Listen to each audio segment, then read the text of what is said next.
Ya, selamat pagi, siang, atau sore, Pak Heri. Saya Evelyn dengan NRP 130118002. Saya ingin menjelaskan mengenai tugas dari ekonomika terapan mengenai model persamaan struktural dengan menggunakan aplikasi Smart PLS. Saya akan menggunakan pendekatan algoritma dan bootstrapping untuk menguji. Pertama, saya memiliki 4 variabel, yakni dependent variabelnya merupakan competitive advantage. Kemudian, saya memiliki independent variabel, yaitu flexible supply contracts, dan saya memiliki variabel responsive pricing sebagai mediator variabel. Sedangkan environmental turbulence merupakan variabel moderator. Setelah saya melakukan koneksi antar variabel tersebut, saya dapat melakukan pengujian. Sebelumnya, setelah saya memasukkan laten variabel, saya juga telah memasukkan indikator atau yang juga sebagai item atau biasanya disebut sebagai measure variable. Setelah sudah selesai, saya melakukan kalkulasi dengan cara calculate. Yang pertama-tama saya akan menguji bootstrapping terlebih dahulu. Start calculation.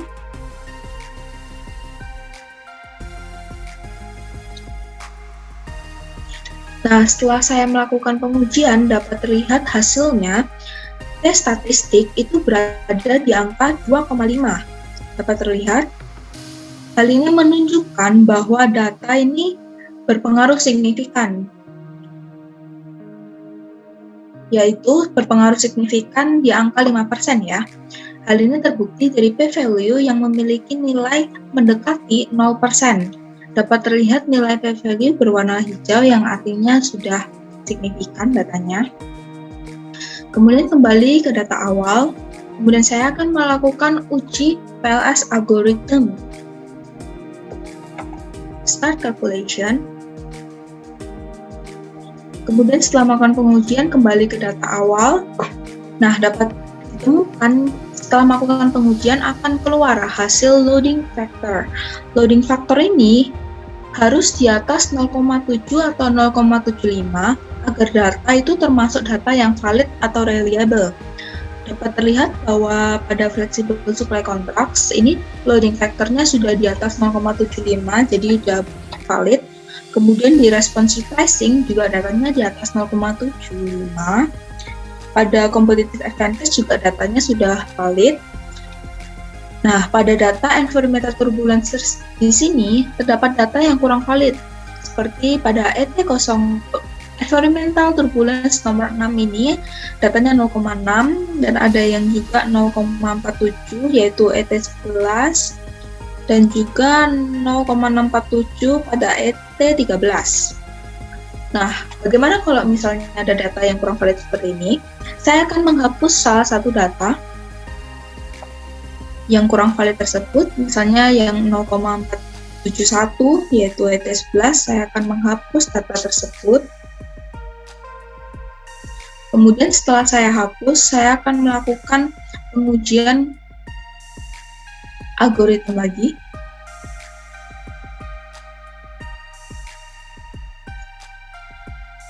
Setelah saya melakukan pengujian algoritma, dapat terlihat bahwa ternyata di environmental turbulence masih ada data yang kurang valid, seperti ET06 dan ET13 dan 12. Saya akan melakukan penghapusan kembali.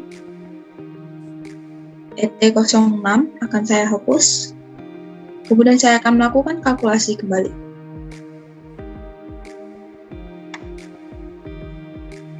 Setelah saya melakukan kalkulasi, dapat terlihat bahwa ternyata masih ada data yang di atas 0,7 atau 0,75 yaitu ET13. Jadi saya akan hapus data tersebut dan saya akan melakukan kalkulasi kembali.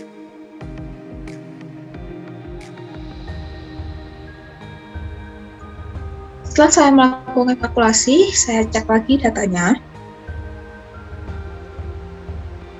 Nah, ternyata masih ada data yang masih di bawah 0,7. Akan saya hapus kembali. Saya melakukan kalkulasi lagi. Saya akan berulang melakukan kalkulasi ulang sampai data semuanya valid.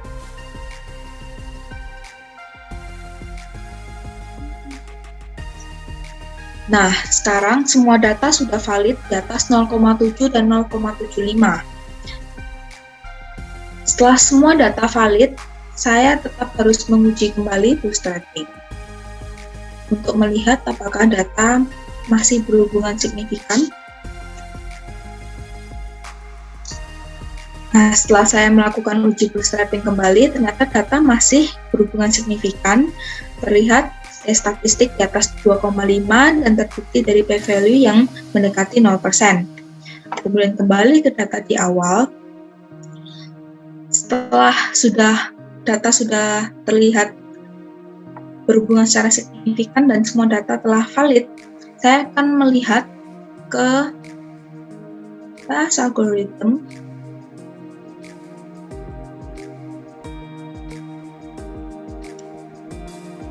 Kemudian saya akan mengecek outer loading-nya. Saya klik di sini.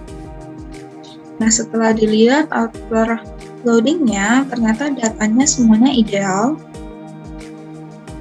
Kita lihat ya, tidak ada yang di bawah 0,75 dan 0,7.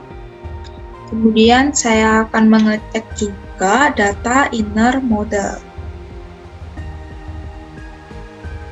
Di sini, inner modelnya berhubungan ya. Datanya ideal ya. Kemudian outer model, hasil outer modelnya. Nah, setelah saya menunjukkan data inner model dan outer model saya, dan saya telah melakukan pengujian, saya akan mengambil kesimpulan. Berdasarkan uji algoritma dapat terlihat bahwa flexible supply contracts berhubungan secara signifikan dengan competitive advantage sebesar 0,236. Sedangkan flexible supply contracts berhubungan secara signifikan dengan responsive pricing sebesar 0,726. Lalu, responsive pricing berhubungan secara signifikan dengan competitive advantage sebesar 0,23. Yang terakhir, environmental turbulence berhubungan secara signifikan dengan competitive advantage, atau dapat dibilang juga mempengaruhi secara signifikan competitive advantage sebesar 0,475.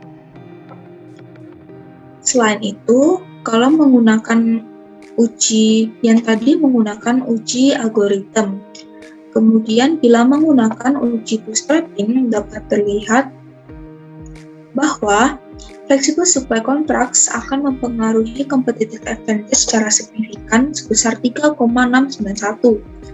Sedangkan flexible supply contracts akan mempengaruhi responsive pricing secara signifikan sebesar 20,691. Kemudian responsive pricing akan mempengaruhi competitive advantage secara signifikan sebesar 3,067. Kemudian yang terakhir, environmental turbulence akan mempengaruhi secara signifikan competitive advantage sebesar 7,138. Nah, dari data yang saya miliki, semua data saya sudah ideal.